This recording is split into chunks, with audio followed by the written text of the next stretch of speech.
A esperança é o sonho do homem acordado. Aristóteles. Às vezes, o que chamamos de fraqueza é apenas uma força sem direção. Emoção não é problema. Emoção é potência. O que destrói não é o sentir, é o não saber o que fazer com o que se sente. Aristóteles já dizia: dominar as emoções não é suprimi-las, é encontrar o ponto exato entre o excesso e a falta. Um equilíbrio firme e fluido ao mesmo tempo, como quem aprende a dançar em meio ao incêndio sem se queimar. A maior prisão emocional nasce da confusão entre razão e repressão. Quando uma pessoa é ensinada que sentir demais é sinal de fraqueza, ela não aprende a lidar com o que sente. Ela aprende a esconder. Aprende a endurecer. Aprende a calar o grito do corpo com a máscara da mente. Só que as emoções não desaparecem. Elas se disfarçam. Se tornam cansaço, distração, raiva sem nome, tristeza sem data. E aí, quando menos se espera, tomam o controle. É aqui que Aristóteles se torna urgente. Para ele, a virtude mora no meio. Nem de mais, nem de menos. Nem frieza, nem explosão. Uma lucidez que escuta antes de agir, que sente antes de decidir, que nomeia antes de ser engolida.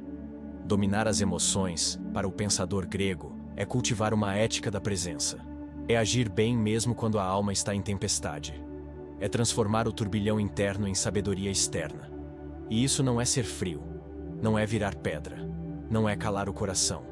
É usar o coração como bússola, não como volante. É permitir que as emoções informem, sem que elas decidam por você.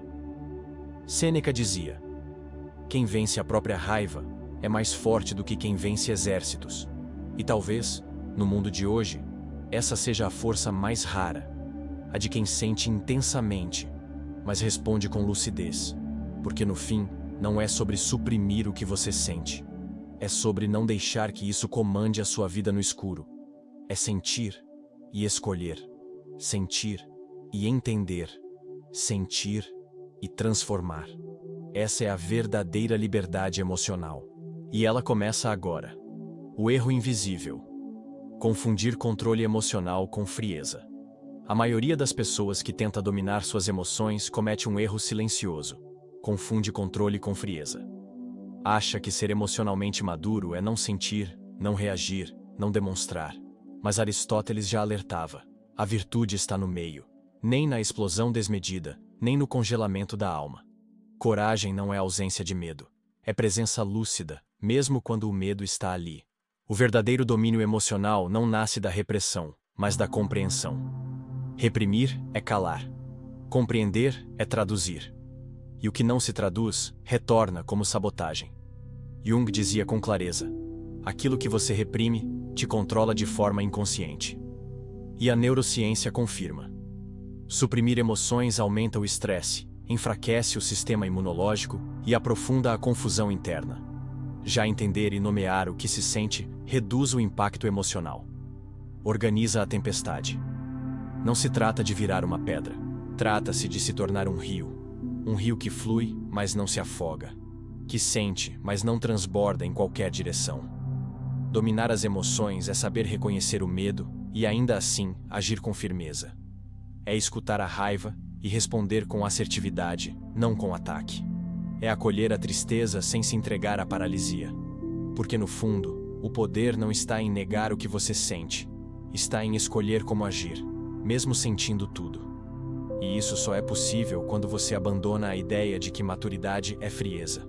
Maturidade não é insensibilidade, é profundidade. É saber que cada emoção tem um tempo, uma linguagem e uma função. E que o silêncio verdadeiro não é o que reprime, é o que compreende antes de falar. Quem domina as emoções não é quem não sente. É quem sente com inteligência e age com alma. Toda emoção tem uma raiz simbólica. O que você sente revela o que você valoriza. Toda emoção é uma mensagem, um símbolo do que está vivo dentro de você. A raiva que aparece quando alguém ultrapassa seus limites talvez esteja dizendo: eu preciso ser respeitado. A tristeza que surge após um silêncio pode estar sussurrando: eu me sinto invisível. O medo, muitas vezes tão julgado, é só o eco de uma necessidade de segurança ainda não atendida. As emoções não são erros, são mapas. Mapas que apontam para o que é sagrado para você, mesmo quando você não sabe nomear. Aristóteles propunha uma ética baseada na reflexão. E refletir não é julgar o que se sente, mas perguntar com honestidade: o que isso diz sobre mim? A raiva pode apontar um valor de justiça, a tristeza, um valor de conexão, o medo, um valor de proteção. Quando você começa a ver a emoção como um espelho, e não como um inimigo, ela deixa de te arrastar e começa a te orientar. E é isso que transforma a confusão em sabedoria prática. A psicologia profunda reconhece: o que sentimos revela o que ainda não foi escutado com o coração. Por isso, toda emoção carregada é, antes de tudo, uma tentativa do seu inconsciente de te lembrar de quem você é, de te lembrar do que você quer proteger, do que você ama, do que você perdeu. Quando você acolhe essa emoção e a traduz em consciência, ela deixa de ser sintoma e vira direção. Emoção compreendida é valor redescoberto. Emoção escutada é vida com sentido. Dominar as emoções não é eliminá-las, é honrar o que elas revelam, é transformar a tempestade em bússola, é transformar o desespero em clareza. Porque a verdade é simples: ninguém sente à toa. E quanto mais você escuta, mais você se conhece. E quanto mais se conhece, menos você se perde. O corpo fala antes da mente. Como usar a fisiologia para não se afogar na emoção? Você já sentiu o coração acelerar antes mesmo de entender o que estava sentindo? Já notou a tensão nos ombros, o nó na garganta, a respiração curta, tudo isso acontecendo antes de qualquer pensamento consciente? Isso não é coincidência. O corpo sente antes da mente entender. Ele é o primeiro a responder, o primeiro a sinalizar que algo está fora de lugar. Antes da emoção virar palavra, ela já se tornou pulsação, respiração, movimento. Aristóteles dizia que a razão deveria governar o cavalo das paixões. Mas não se governa um cavalo ignorando seus sinais. Um cavalo se guia pela escuta, pelo toque, pela presença. Assim também são nossas emoções. Se você ignora o que o corpo grita, será arrastado. Se você escuta, poderá guiar. A neurociência confirma: quando respiramos profundamente, ativamos o sistema nervoso parasimpático, aquele que nos acalma, que nos traz de volta ao eixo. 3 respirações conscientes podem mudar o curso de um dia inteiro. Mas o que isso significa na prática? Significa que o corpo é seu primeiro aliado, que o domínio emocional começa antes da emoção tomar conta. Começa quando você sente o calor subindo e decide se movimentar. Quando percebe a tensão e respira antes de responder. Quando sente a agitação e caminha um pouco antes de falar. Pequenos gestos, silenciosos, mas profundamente transformadores. Dominar as emoções é estar presente no corpo. É se reconectar com a base, com o chão, com a respiração. É aprender a ouvir o que o corpo diz, antes que a mente exploda. Porque toda emoção grita primeiro no físico. E quem aprende a escutar com atenção, descobre que a paz não está em eliminar o sentir. Está em acompanhar o sentir com consciência. Dominar as emoções liberta você do julgamento alheio. Poucas prisões são tão silenciosas quanto o medo de ser julgado. De parecer fraco. De parecer exagerado. De parecer sensível demais. E, sem perceber, você começa a moldar sua expressão emocional, não pelo que sente, mas pelo que os outros pensam. O problema é que quando você vive para parecer, acaba se afastando de quem você realmente é. A emoção mal compreendida se torna um ponto cego. E qualquer olhar atravessado, qualquer palavra torta, pode abalar o seu centro. Aristóteles via o domínio de si como condição para a liberdade. E não há liberdade quando você vive à mercê da validação externa. Camus dizia que o homem livre é aquele que não teme o olhar dos outros porque conhece o seu próprio olhar. Isso não é arrogância, é clareza. Clareza sobre o que te move, sobre o que você sente, sobre como você escolhe agir, mesmo quando os olhos do mundo estão sobre você. Viktor Frankl trouxe uma verdade que não pode ser esquecida. Entre o estímulo e a resposta, existe um espaço. E é nesse espaço que habita a sua liberdade. Quando você domina suas emoções, não significa que não sente. Significa que sente com profundidade, mas escolhe com lucidez. Significa que sua raiva não grita sozinha, que sua tristeza não se transforma em vitimismo, que sua euforia não sabota seus passos. Quem conhece suas emoções por dentro se torna imune às manipulações de fora. Você não se desespera com a crítica, porque sabe seu valor. Não se desespera com a rejeição, porque não depende da aprovação para existir. Dominar suas emoções é criar um território interno seguro, onde você se escuta, se acolhe e se conduz. E é nesse lugar que a liberdade verdadeira floresce. Quando a emoção vira virtude, agir com alma, mas sem se perder nela. Existe uma força escondida em cada emoção, uma raiva que, bem compreendida, vira coragem, uma tristeza que, bem sentida, vira presença, uma alegria que, bem dosada, vira propósito. Aristóteles enxergava isso com uma lucidez rara.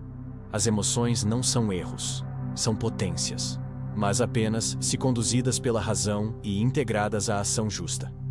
Dominar a emoção não é anulá-la. É refinar sua expressão até que ela se torne virtude.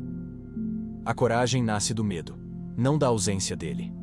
A generosidade nasce da empatia, não do sacrifício vazio. A justiça nasce da indignação, não do desejo de controle. Emoção transformada em virtude é quando o impulso se encontra com o discernimento, e juntos produzem um gesto que tem alma e tem direção. A sabedoria, para Aristóteles, está nesse meio termo dinâmico entre excesso e ausência. O sábio não é aquele que se afasta das emoções. É aquele que caminha com elas, mas não se afoga nelas. Que sente, mas não se deixa cegar. Que ouve o que pulsa, mas responde com o que constrói. Agir com emoção é humano. Agir com emoção integrada é divino. É como transformar fogo em luz, e não em incêndio. Como usar a raiva para proteger limites, e não para ferir. Como usar a tristeza para aprofundar vínculos, e não para se isolar. Como usar o entusiasmo para iniciar algo novo, e não para se perder na ilusão. O domínio emocional, nesse nível, já não é mais uma defesa. É um dom. Um dom que nasce da prática, da escuta, da paciência com o próprio sentir. E quando você chega nesse lugar, a emoção deixa de ser um risco e se torna sua maior aliada na arte de viver com verdade, presença e profundidade. No coração da filosofia de Aristóteles, a felicidade, ou eudaimonia, não está em conquistas externas, mas em viver uma vida em harmonia com a própria essência. E essa essência inclui nossas emoções. Inclui o medo, a raiva, a tristeza, o desejo, a alegria. Inclui tudo o que pulsa, tudo o que vibra, tudo o que grita dentro de nós. Camus dizia que, no meio do caos, o homem lúcido age com firmeza. E essa firmeza não nasce da negação. Ela nasce da integração. O autodomínio emocional não é sobre se proteger do mundo. É sobre não se perder dentro dele. Não é sobre controlar tudo. É sobre conhecer a si mesmo a tal ponto que nada mais consegue te arrastar sem sua permissão. Jung nos lembra que tudo o que não enfrentamos nos controla. E as emoções são justamente esse convite ao enfrentamento gentil. São espelhos do que importa. São sinais do que está ferido. São mensagens do que precisa ser olhado com coragem e compaixão. Dominar as emoções não é virar uma estátua. É virar um maestro. É saber que cada emoção tem seu tempo, seu tom, sua função. É saber conduzir a orquestra interna sem silenciar nenhum instrumento. E isso é o que torna alguém confiável para si mesmo. Porque quando você se conhece, você se comanda. E quando você se comanda, ninguém mais tem o poder de desorganizar sua paz. Esse é o verdadeiro poder. Um poder silencioso. Um poder sereno. Um poder que começa no coração e se espalha em tudo o que você toca.